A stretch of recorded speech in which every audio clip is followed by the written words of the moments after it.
নমস্কার বন্ধুরা, বাসন্তী কিচেনে আপনাদের স্বাগত।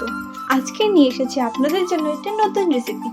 বাড়িতে কম জিনিসে কম খরচে বানিয়ে নেন দোকানের মতো টেস্টি কেক। চলো রেসিপিটা দেখে নিই।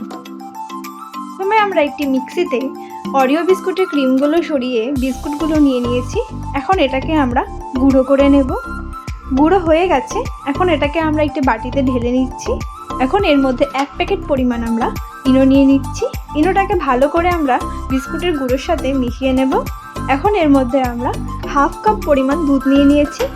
এখন এটাকে আমরা ভালো করে মিশিয়ে নেব, ব্যাটারটাতে যেন কোনো লাম্পস না থাকে। ভালো করে মেশানো হয়ে গেছে, দেখুন কোনো লাম্পস নেই। ব্যাটারটা কত সুন্দর স্মুথ হয়েছে, বেশি পাতলাও না ঘনও না। তারপর আমরা একটি বাটিতে তেল নিয়ে নিচ্ছি। তেলটাকে চারিদিকে ভালো করে ছড়িয়ে দিচ্ছি।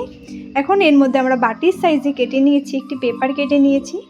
পেপারটাকে চারিদিকে ভালো করে সেট করে নিয়েছি। এখন এর মধ্যে ব্যাটারটা দিয়ে ব্যাটারটাকে আমরা চারিদিকে ভালো করে সেট করে নেব। আমি আগে থেকে একটি কড়াইকে প্রিহিট করে রেখেছিলাম।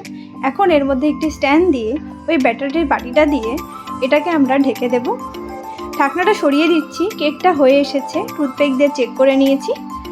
এখন এটাকে আমরা নামিয়ে নিয়ে ঠান্ডা করে নেব। কেকটা ঠান্ডা হয়ে গেছে, এখন এটাকে এমনি চাকু দিয়ে আমরা আলগা করে নেব। এটাকে আমরা একটি থালাতে নামিয়ে নিয়েছি। তার কাগজটা আমরা সরিয়ে দিচ্ছি।